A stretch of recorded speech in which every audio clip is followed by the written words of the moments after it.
C'est l'heure du journal de l'Afrique. Soyez les bienvenus sur France 24. À la une ce soir, les minerais stratégiques au cœur du sommet UE-Afrique à Luanda en Angola. De nombreux dirigeants européens s'y sont rendus.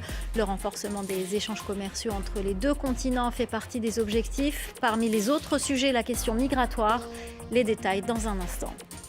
Les rescapés de l'enlèvement au Nigeria, 50 des élèves kidnappés vendredi dans une école catholique ont réussi à fuir. Près de 250 sont encore entre les mains de leurs ravisseurs.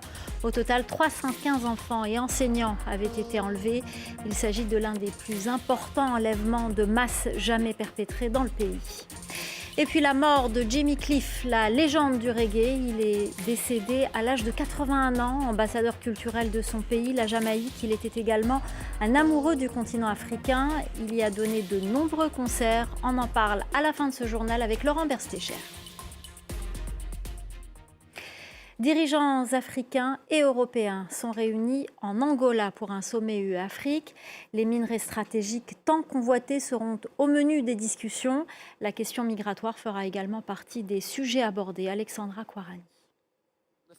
Réunis à Luanda, les dirigeants européens et africains ont un objectif commun, approfondir leurs relations commerciales, une nécessité dans un contexte international tendu pour Ursula von der Leyen. Dans cette économie de plus en plus conflictuelle, l'Afrique et l'Europe ont plus que jamais besoin l'une de l'autre. L'Union européenne reste le principal partenaire commercial de l'Afrique, avec des échanges estimés à 467 milliards d'euros en 2023. Ces rencontres au plus haut niveau entre dirigeants africains et européens offrent des opportunités exceptionnelles. L'occasion de réfléchir à la destinée commune, aux intérêts partagés et un avenir tracé ensemble. Un avenir commun où les métaux critiques auront une large place. Cobalt, cuivre, lithium, graphite et autres terres rares. L'Afrique possède près de 30% des réserves mondiales de minéraux critiques, des ressources essentielles à la transition énergétique, encore largement inexploitées. Une aubaine pour l'Union européenne qui veut réduire sa dépendance quasi totale vis-à-vis de la Chine.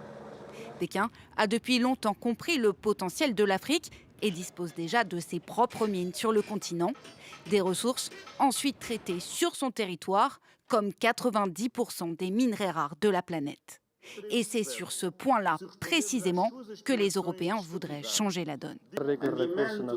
La demande pour ces minéraux essentiels devrait tripler d'ici 2030. Cela doit être l'occasion de remettre en question les anciens modèles d'exploitation des ressources et de les remplacer par des processus de transformation et de production à forte valeur ajoutée dans les pays d'origine. Européens et Chinois ne sont pas les seuls à avoir des vues sur l'Afrique. Washington place également ses pions, comme la Russie, mais aussi la Turquie. Et juste avant de se rendre au sommet à Luanda, le président français Emmanuel Macron a fait une escale au Gabon, une visite pour renforcer et renouveler le partenariat bilatéral 2 ans après la fin de l'ère Bongo. Sophie Samaï. Parade militaire dès son arrivée sur le tarmac et bain de foule, Emmanuel Macron est accueilli en grande pompe sur le sol gabonais. Contrairement à plusieurs pays du Sahel qui ont tourné le dos à la France ces dernières années, les autorités gabonaises ont-elles maintenu les liens malgré le coup d'État qui a mis fin en 2023 à 55 ans de dynastie Bongo. Votre présence témoigne de notre volonté commune de prendre un nouveau départ, de bâtir une coopération fondée sur la confiance, le dialogue et l'égalité, dans une perspective gagnante. Élu président en avril dernier, le général Oligui a renouvelé le partenariat de défense avec la France pour 2 ans. L'Hexagone a de son côté réduit sa présence militaire dans le pays à une centaine d'hommes, bien loin des 1200 soldats des années 2000, et travaille actuellement à la formation des forces gabonaises. Mais derrière la visite politique, l'Élysée veut aussi sécuriser les intérêts économiques français dans ce pays riche en hydrocarbures, manganèse et bois, où les entreprises françaises sont déjà bien implantées. L'Afrique ne peut plus être un continent de simple extraction des ressources. On doit réussir à construire des nouveaux modèles, mais ce qui suppose des investissements énergétiques, des transformations de pratiques, mais où on valorise, où on transforme ces ressources de manière accrue. Et donc nous accompagnons ce partenariat gagnant-gagnant, respectueux des intérêts de chacun, L'Agence française de développement participe d'ailleurs à la réhabilitation du Transgabonais, l'unique voie ferrée du pays. Un plan de rénovation lancé en 2024 prévoit de remplacer 270 des 648 km de traverses et de rails d'ici à 2027. En bref, au Soudan, les RSF, les forces de soutien rapide, les paramilitaires en guerre contre l'armée soudanaise et accusés d'exactions au Darfour, annoncent une trêve unilatérale de 3 mois. L'armée soudanaise avait déjà fait savoir qu'elle n'accepterait aucune trêve il y a quelques semaines.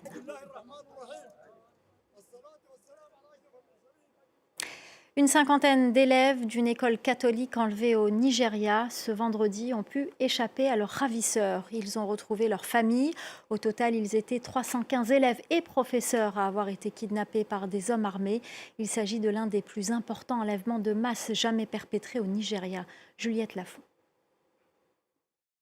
C'est un soulagement pour une partie des familles. Au moins 50 des plus de 300 élèves enlevés vendredi dans une école catholique de l'ouest du Nigeria ont réussi à s'échapper. Nous sommes soulagés car le nombre d'enfants kidnappés a diminué. À présent, nous devons concentrer nos efforts pour réunir les 243 enfants restants avec leurs parents et faire également revenir les 12 enseignants toujours détenus. Pour le moment, l'école reste fermée. Le président nigérian a également fait savoir que les 38 fidèles chrétiens kidnappés récemment dans leur église ont tous été secourus par les forces de sécurité. Plus tôt dans la semaine, 25 jeunes filles avaient également été enlevées dans un lycée de l'État de Kebbi, dans le nord-ouest du pays. Seule une d'entre elles est pour l'heure parvenue à s'enfuir. Pour la fondatrice du mouvement Bring Back Our Girls, créé après l'enlèvement de 300 jeunes filles par les djihadistes de Boko Haram en 2014 à Chibok, la persistance de ces kidnappings atteste d'une faillite des autorités. Au bout du compte, nous sommes tous en position de faiblesse si nous ne montrons pas que nous sommes tous solidaires pour dénoncer chaque enlèvement. Ce n'est qu'une question de temps avant que les kidnappings ne nous touchent tous. Aucune de ces attaques n'a pour l'heure été revendiquée, mais elles ont ému jusqu'au Vatican. Le pape Léon XIV a lancé dimanche un appel à la libération immédiate de tous les chrétiens kidnappés au Nigeria. Lendemain d'élections générales en Guinée-Bissau, le président sortant Umaro Sissoko Embalo brigue un second mandat. Face à lui, Fernando Dias, soutenu par le PAIGC, le parti historique du pays, avait été écarté du processus par décision de la Cour suprême. Le pays est dans l'attente des résultats. Les missions d'observation électorale ont tenu un point presse pour dresser un premier bilan. Les précisions de notre envoyé spécial à Bissau, Sarah Sakou. Bissau, la capitale, a retrouvé une activité normale et les Bissau-Guinéens vaquent à leurs occupations en ayant quand même l'esprit occupé par les résultats puisqu'ils sont attendus dans le courant de la semaine. La Commission nationale des élections a en tout cas 10 jours au plus pour compiler, comptabiliser et publier ces résultats. Dimanche soir, elle a déjà donné le taux de participation, 65%. C'est un chiffre qui peut évoluer. Elle a dit que le scrutin s'était déroulé de manière pacifique, que tout s'était globalement bien passé, sans incident majeur, malgré quelques dysfonctionnements. Et elle a enfin appelé les candidats à ne pas proclamer de résultats avant leur publication officielle. Du côté des observateurs, les différentes missions internationales se sont réunies dans un grand hôtel de la place ce lundi après-midi. Écoutez. La Guinée-Bissau nous a rendus fiers, nous les Ouest-Africains. L'Afrique est fière. Tout le monde pensait qu'il y aurait des troubles de partout, à gauche, à droite, mais finalement, tout s'est bien passé. Les gens ont exprimé leur droit de vote, mais sait-on jamais. Après l'élection, il peut y avoir des inquiétudes, des réclamations. Et nous pouvons parler à tout le monde, servir de médiateur. Les Bissau-Guinéens que nous avons rencontrés ce lundi se disent aussi satisfaits, fiers de la manière dont se sont déroulées ces élections. Beaucoup appellent également les candidats à la retenue en attendant la proclamation des résultats. Dans le reste de l'actualité, en bref et en images, la police tanzanienne qui met en garde contre tout discours de haine ou entrave à l'ordre public. Une mise en garde en amont de manifestations prévues le 9 décembre prochain, jour de la fête nationale. Pour rappel, la police est accusée d'avoir réprimé dans le sang des manifestations contre le pouvoir il y a plusieurs semaines. Issa Chiroma Bakary s'est réfugié en Gambie. Le gouvernement gambien a annoncé dimanche l'avoir accueilli sur son territoire pour raisons humanitaires et sécuritaires. L'opposant camerounais revendique toujours sa victoire à la présidentielle du 12 octobre dernier face au président Paul Biya. Fin du différend entre Barrick et les militaires au pouvoir au Mali. Toutes les charges contre la compagnie aurifère canadienne ont été levées et les opérations de contrôle sur le complexe lui seront restituées. L'industriel canadien et l'État malien se livraient pourtant depuis des mois à un bras de fer autour du complexe aurifère de Loulo-Gounkoto, détenu à 80% par le groupe minier et 20% par le Mali. Le chanteur jamaïcain Jimmy Cliff, légende du reggae, est mort ce lundi à l'âge de 81 ans. Les fans de reggae sont en deuil à travers le monde. Qu'en est-il sur le continent africain ? Jimmy Cliff était un amoureux de l'Afrique. Il y a fait plusieurs concerts. On en parle tout de suite avec Laurent Berstécher. Bonsoir Laurent. Bonsoir Myriam. Alors d'où vient la fascination de Jimmy Cliff pour l'Afrique ? Alors, il faut savoir que, comme beaucoup d'artistes jamaïcains, de chanteurs de reggae jamaïcains, Jimmy Cliff voit l'Afrique comme une sorte de terre promise, la terre de ses ancêtres qui ont été enlevés et réduits en esclavage, et donc où il ambitionne de retourner un jour. Et même s'il finit par se dissocier de l'idéologie Rasta, il se convertit notamment à l'islam plus tard dans sa carrière, Jimmy Cliff entretient tout au long de sa vie une grande histoire d'amour avec le continent africain. Alors parlez-nous de cette histoire d'amour avec l'Afrique. Eh bien, c'est une histoire qui commence assez mal. En 1974, Jimmy Cliff se rend au Nigeria, donc pour la première fois en Afrique. C'est d'ailleurs le premier chanteur de reggae à aller se rendre en Afrique pour donner des concerts. Et il est d'abord très bien accueilli. Il va même être logé chez Fela Kuti, qui vient assister à son concert. Mais quelques jours plus tard, Jimmy Cliff est arrêté par la police et on lui reproche de ne pas avoir respecté un contrat avec un promoteur local. Alors c'est une histoire assez obscure encore aujourd'hui, mais on sait que Jimmy Cliff clame son innocence. Il passe quand même 3 jours en prison avant d'être relâché. C'est donc pas la meilleure impression du continent africain pour le chanteur, mais malgré cette mésaventure, il tombe sous le charme de l'Afrique et il retourne 3 ans plus tard, en 1977.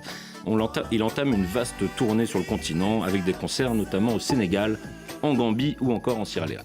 Alors, quelles étaient les réactions du public sur place ? Est-ce que Jimmy Cliff jouissait de la même popularité en Afrique qu'ailleurs dans le monde ?